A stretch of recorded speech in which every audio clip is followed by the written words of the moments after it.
sormalar bir daha.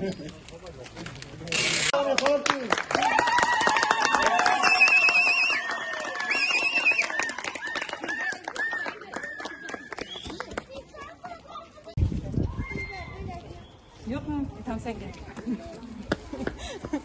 Böyle bir çekiyor.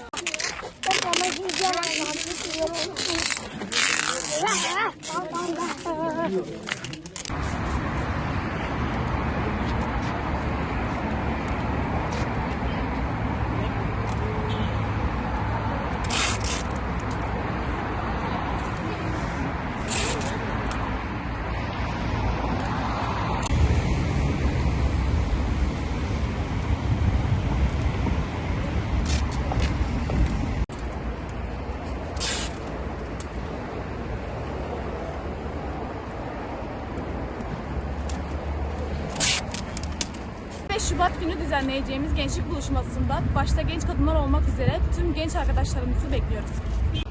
15 Şubat'taki gençlik buluşmasına tüm gençler davetlidir.